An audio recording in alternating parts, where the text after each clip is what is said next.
माळेगाव सहकारी साखर कारखान्याच्या पंचवार्षिक निवडणुकीसाठी उद्या मतदानाची प्रक्रिया पार पडते आहे। माळेगावची निवडणूक प्रथमच चौरंगी होत असून संपूर्ण राज्याचं लक्ष या निवडणुकीकडे लागलेलं आहे। यावेळेस माळेगाव कारखान्याच्या मतमोजणीची जागा अचानक बदलण्यात आली, त्यावर सहकार बचाव पॅनलचे कार्यकर्ते आक्रमक झाले होते। निवडणुकीसाठी उपमुख्यमंत्री अजित पवार, शरद पवार, खासदार सुप्रिया सुळे मतदान करणार आहेत।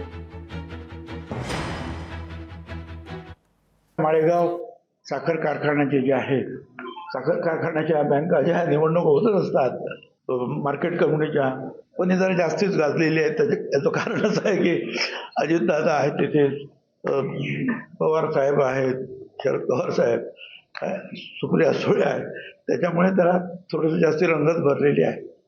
आणि हे आता याचं जेव्हा स्वरूप, जेव्हा निवडणुकीसारखं स्वरूप होतं त्यावेळेला थोडेसे आरोप प्रत्यारोप होतात, पण तिथल्या लोकांना हे चांगलं माहिती आहे की कोण चांगला कारखाना चालवू शकतो, जास्तीत जास्त उसाला भाव कोण चांगला देऊ शकतो, ते लोक ठरवतील। दरम्यान या निवडणुकीच्या पार्श्वभूमीवर इथले सभासद नेमके काय म्हणतायत जाणून घेतले आमचे प्रतिनिधी विकास कोकरे यांनी। पाहूयात।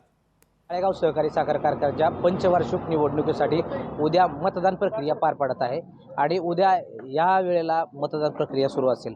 मात्र इथल्या सभासदांना नेमका काय वाटतं, कारण बारामतीमध्ये या माळेगाव सहकारी साखर कारखान्याची निवडणूक पहिल्यांदा चौरंगी होते आणि या संदर्भात सभासदांशी आपण बातचीत करण्याचा त्या ठिकाणी प्रयत्न करू।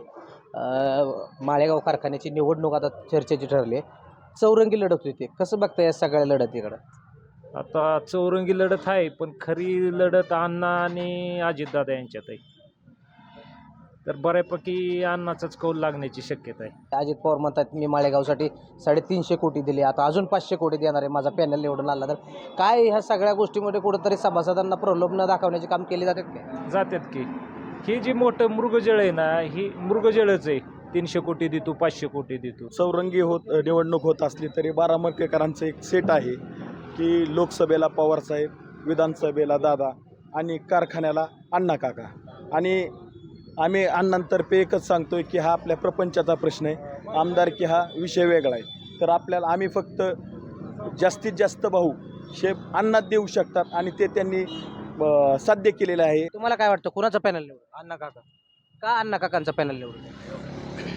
अण्णा आता सध्या 85 वयाचे आहेत, त्यांचा एकंदरीत त्यांचा अनुभव जर बघितला तर साखर कारखानदारीत त्यांचा 45 वर्षाचा अनुभव आहे, त्याच्यामुळे का सर्वाधिक दर देणारा माळेगाव कारखाना आहे आणि अण्णाच तो भाव 4000 रुपये देऊ शकतात। माळेगाव कारखान्याचं भलं कोण करू शकतं? भलं काय सगळीच करतात, कोण कोण वाईट करा आलंय का? आपापले खिसे भरायलाच भलं करावं भरायच्यात, मग आता गरीबाकडे कोण बघत नाही साहेब। 4 पॅनल आहेत, कुठल्या पॅनलला लोकांनी? 2 पॅनल सरस आहेत। काय त्यांना वाटलं आपण नेतृत्व केलं तर अजून चांगलं करता येईल, आपले कार्यकर्ते कमी पडत असतील कुठं तर ते सुधारून त्यांच्या स्वतः नेतृत्व केलं तर अजून मोठा विकास होऊन जाईल। तुम्हाला काय वाटतंय नेमकं कुणाच्या पॅनलच्या कुणाचा? अजितदादांचा पॅनल येणार। उद्या जी मतदान प्रक्रिया पार पडते याचा 24 तारखेला निकाल आहे, यामुळे हे माळेगावचे सभासद नेमका कुणाला कौल देत आहेत हे पाहणं महत्त्वाचं ठरणार आहे। विकास कोकरे, लोकशाही मराठी, माळेगाव, बारामती।